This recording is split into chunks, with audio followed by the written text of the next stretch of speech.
into What If Episode 3. I'm really excited to talk about this episode. I think it's my favorite episode of the show so far. Really? Alex, yeah, Alex, what do you think of this episode? I thought this was the worst episode by far. I th- Really? I think when we look at it, I think I rate the What If episodes on a scale of 1 to 10. I think episode 1 was a good 8 out of 10. It was a good episode. Then episode 2 was a 10 out of 10. It was a perfect episode. Loved it. This episode felt like a 5 out of 10. I was very much bored during this movie. I didn't care about anyone dying, which felt really weird.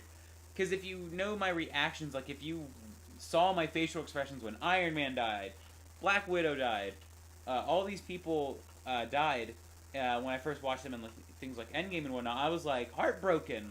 When they died in this, I was just like, why?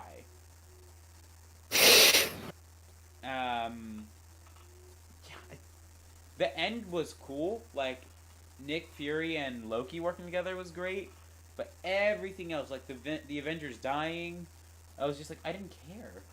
I don't know why. I didn't care.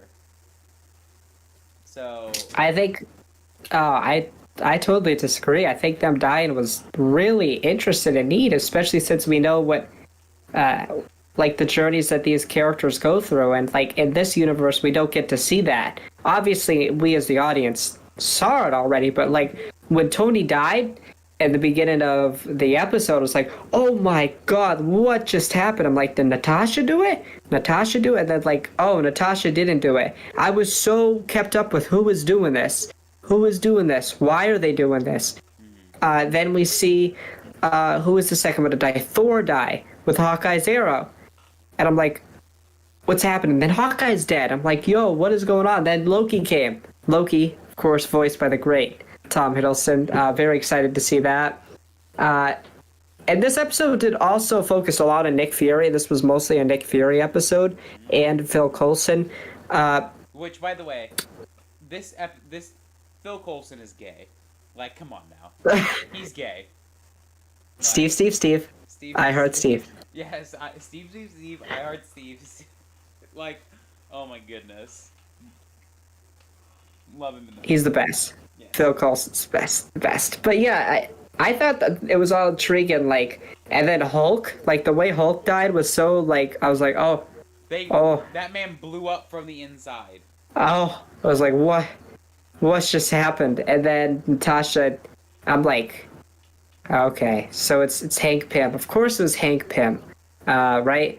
And funny enough, I didn't know if you knew this, but Hope died in Odessa, Ukraine. Yes, yes, yes. The place where the Winter Soldier shot through Natasha. Bye bye Bucky, bikinis. Bucky killed Hope. Well, okay. We don't know, but come on. They can't say a Bucky, locate. They can't say a location like that and can't make us think it's not Bucky. Bucky Barnes. Again, it's not 100% confirmed, but come on. Come on, that's what they It's were Bucky. that's what they were implying. And That's Bucky. if they say that they weren't implying that, they're full of shit. Right. Yeah, and then Hank in the yellow jacket suit. So we got to think about like what Really doesn't happen in this. What Yeah. doesn't happen in this universe? Well, first No Ant-Man. well, no, not even that. First of all, nothing from Thor 1 forward happens. Right. Nothing. No Thanos, no Guardians may still happen, Oh, Thanos still might come. but who knows? Because Yeah. well, he might come, but he might come in 2013 because he has, he knows where the Tesseract is, he knows where the Mind Stone is, Yeah. he knows where the Power Stone is, he knows where all the stones are right now. Other than the Soul Stone and Reality Stone, because that's still in the ether.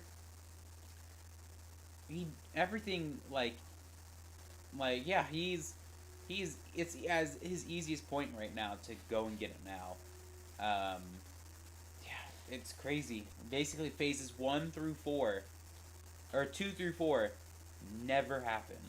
All right, Just nullified. yeah, nothing. Again, that's you can exclude maybe the Guardians of the Galaxy movies, but still. Yeah, I thought honestly I didn't think the twist was gonna happen with Hank. I was like, whoa, Hank Pym, no way. That's I thought it was Hope. That's who I did too. I was like I did too. Hope is a bit young to be doing this though. I mean, she'd probably be in like her 20s right by like early 20s right now. Yeah. But who knows? I was like, Hank, what? Hank Pym. Well, I could see Hank doing it. Hank's a little cranky old man. He looked scary. Yes. He looked scary. And then we had, of course, the iconic, Loki laugh, ha ha ha, with Nick Fury and stuff. That was great. And then the end of the episode, finally, my boy finally won, took over the Earth. Yeah. And then we see at the end. That's not lasting too long, by the way. Oh no. In that universe, no way. Well, not even that, because Nick Fury assembles Captain Marvel and America. So. Right. Yeah. Which, like, what is that? That can't be the only two he has. So, like. Well, if you also want to know a fun fact, Bucky, maybe somehow, or no, hold on. So they were talking. Namor. Stop. Shush. So they were talking about how nobody could move the hammer, but so when they were picking up the radiation from the hammer, I think they said it was Vita rays, and that was the key component in making Steve a super soldier. So could the Vita rays and Mjolnir be linked?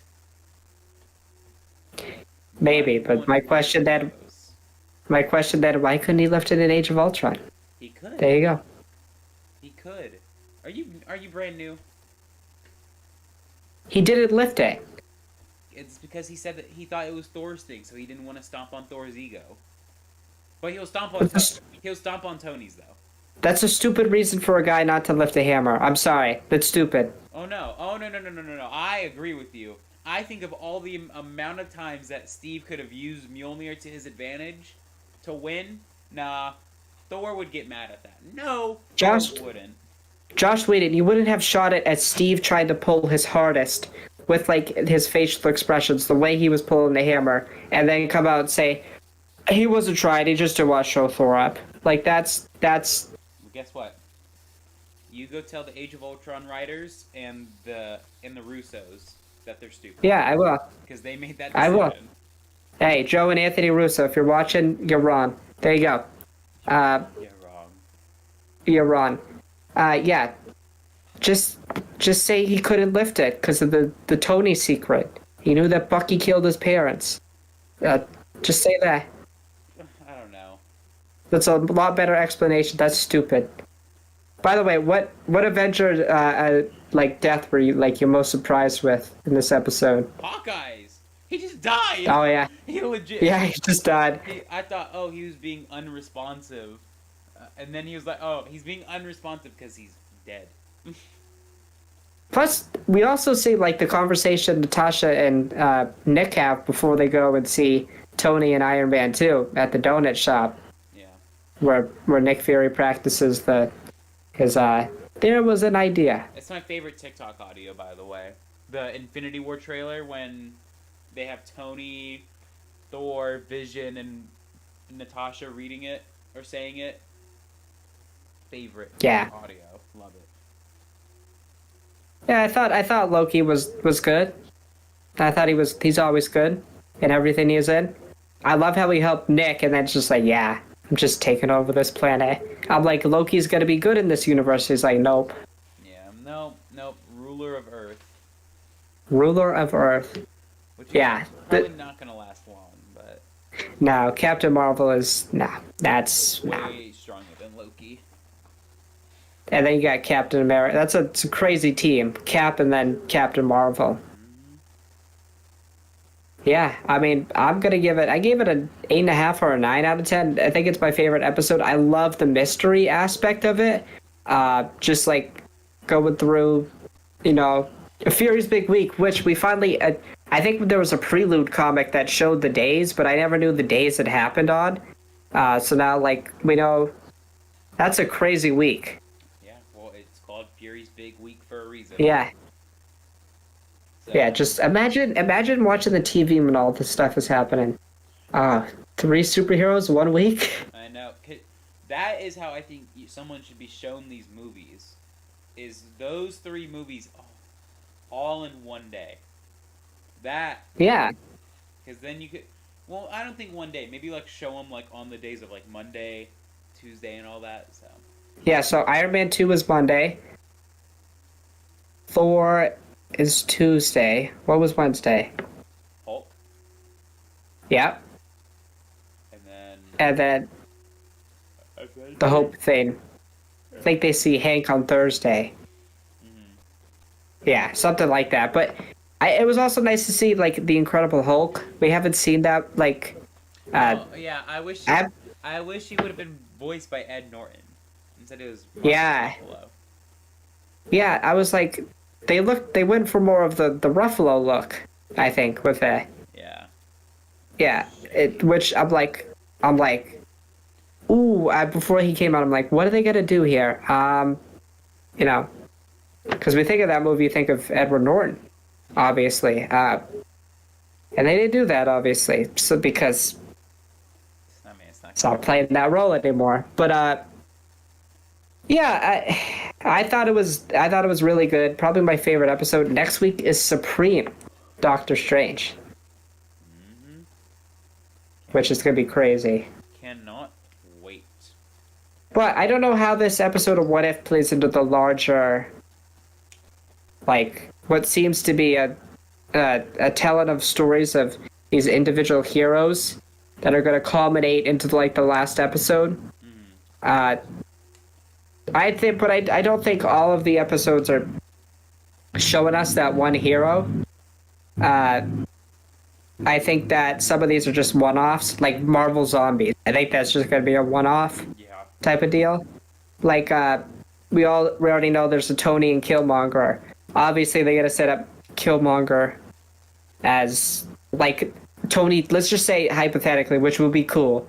Tony builds Killmonger an Iron Man suit, but, like, with Wakandan tech, with, like, the arc reactor. That would be cool. And then we have, obviously, T'Challa Star-Lord, Gamora, Captain Carter, and Supreme Doctor Strange all fight this multiversal being. Which the Watcher keeps repeating, I will not interfere. He's going to interfere. It's what he does in the comics all the time, so. Yeah, I think also something that I'm looking forward to, okay? Hear me out. I'm looking forward to more and more is, what's it called? I'm trying to think. I can't think right now. I'm bad at thinking on the spot. I can't remember. But, man. What If is such a weird show for me. It was definitely like a show that I think was a risk for the MCU at the time. But I also think, like, everybody, like, when they heard they were doing a What If show, like, oh, who cares? Like, it's probably not going to be it's probably going to be not canon. It's probably just going to be for fun. No, it's canon, and it's, like, one of the biggest shows right now, which is crazy. So, I don't know. If you got anything else to say about this episode, then... Yeah, I'm going to just say it. After the first 3 episodes, I don't think this is a hot take. I think it's better than The Bad Batch. The T'Challa episode is better than the entirety of The Bad Batch. I'm sorry, and listen, I love Star Wars, but this is better. Not just because it has familiar characters, but I think this episode alone, just as a mystery type of episode, with the twist, is better than what The Bad Batch has done. Let me tell you this. Sorry, that's it. Could you imagine this show with the Clone Wars animation? Insane. I think it works for this show. Oh, like yeah. how I think the 2D works, but could you imagine? sometimes it definitely feels like cartoonish, but I don't mind that. That's what it's supposed to feel like, you know what I'm saying? Like you're like, oh, this just feels cartoonish, but I like it. I agree. It's good.